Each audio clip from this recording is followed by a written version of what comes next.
there's a 90% chance that my favorite top 3 sitcoms might be your favorite as well. And I don't call anything as favorite until I can watch it for the 100th time and still find it entertaining. Number 1, The Big Bang Theory.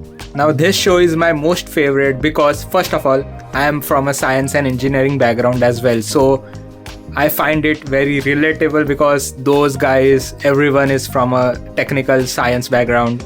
And it's cool to see those people vibe and have fun as well, right? While watching this show, we all went from getting irritated by Sheldon's actions to loving him at the end.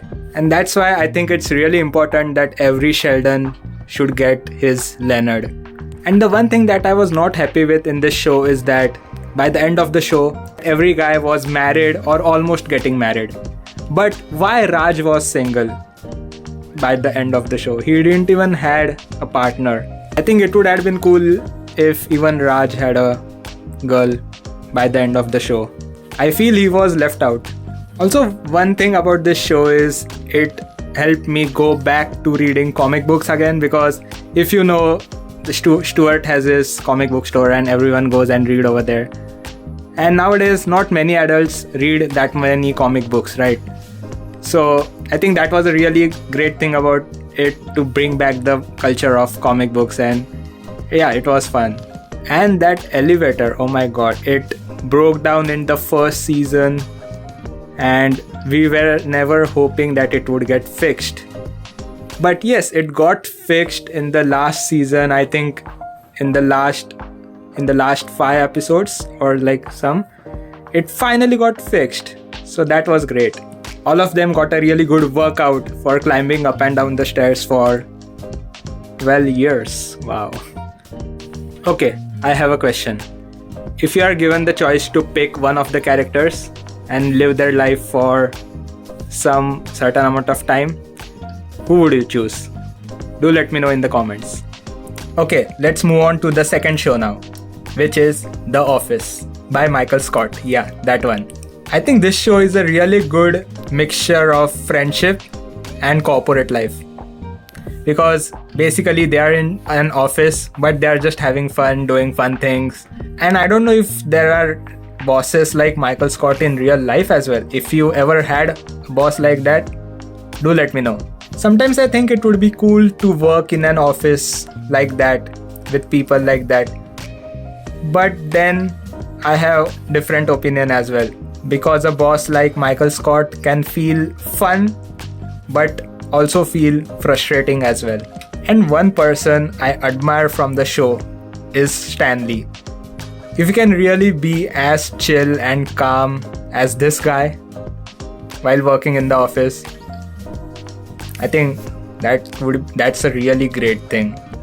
And how can we forget Dwight and the way he calls Michael, and then how cleverly Jim tricks Dwight and puts him in a bad situation in front of Michael.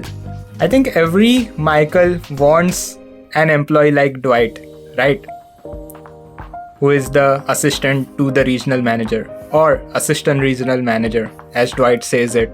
And from this show, the only person I feel really bad for is Toby, the HR guy. I mean, I don't know what Michael hates about him, but he's just so rude to him all the time. And I think that's not really cool. But yeah, in this show, the first initial few seasons were a bit different, and then later new characters were introduced. And even Michael left for the last few seasons. So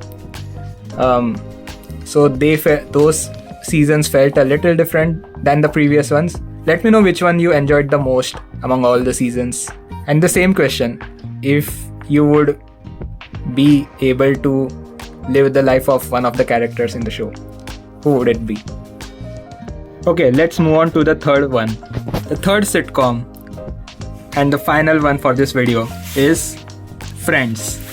Obviously, it had to be Friends. How can we miss that one, right? Sometimes I feel that Big Bang Theory and Friends are very similar because there are a group of people hanging out as friends and doing fun. I think the only difference I feel is that the guys from Big Bang Theory are from science and engineering and nerdy backgrounds, while the people from Friends are from cool backgrounds, cool professions, right? Such as actor, chef, and that's why sometimes they seem to be more fun and less on the nerdy side. So this show, based in New York, where they used to hang out in their apartments and the Central Park coffee shop, and I feel the coffee shop culture got very popular, especially after this show, because here we saw them hanging out in that coffee shop, and then more and more people started to hang out there, and today coffee shops are a big thing to do anything. And I think the best part about this show was that everyone felt so relatable to us, right? They were not perfect, they had their own flaws, but in a good way, and everyone understood each other, supported each other. And I think that relatability helped the show to reach and connect with a lot of people, and that's why it made a place in the people's hearts. And as I said while talking about the Big Bang Theory, that every Sheldon needs a Leonard. Similarly, I would say here that every Joey needs a Chandler and vice versa. Every Rachel needs a Monica and vice versa. I mean, when you find such friends, it feels really great. And life becomes so fun and easy to live with them, right? And now again, the question comes that which character would you pick if you had to choose one of them? I think I would pick Joey because I don't like to share my food.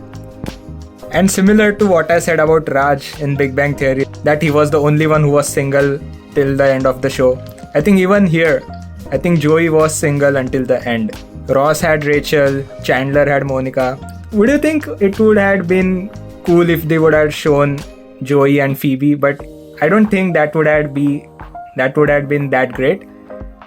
But yeah, Joey was the only one who was single by the end of the show, or didn't have a stable partner.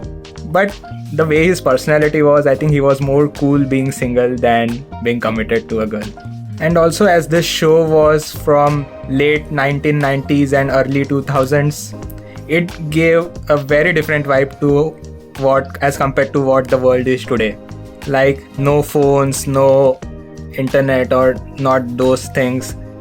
And that's why it feels very nostalgic for living that era again and living the life that used to be at that time. And it's strange that even though it's been more than 20 years since the show ended, it feels relatable to the younger generation today as well. And the thing about these three shows was that nothing was really unique, innovative, or fancy in them. They just showed how we live on a day-to-day life and how we hang out and have fun with our friends. And these things felt really relatable to us. And that's what made the audience connect with the characters and with the content of the show. And that's why it made a place in everyone's heart, and these shows became successful forever. And this shows how much fun there is in simple day-to-day activities, such as hanging out with friends and having a good time, doing your things and having fun, which we ignore on a day-to-day basis. But after watching these shows, we realize how much fun that is, as we are really able to connect with them. Now I feel like watching those shows all over again. Maybe I will do that.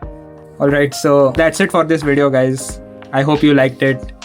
Do let me know about the characters question for every show and which one would you pick. And yeah, do like the video and subscribe to the channel. I will see you in the next one. Till then, take care. Peace out. Bye-bye.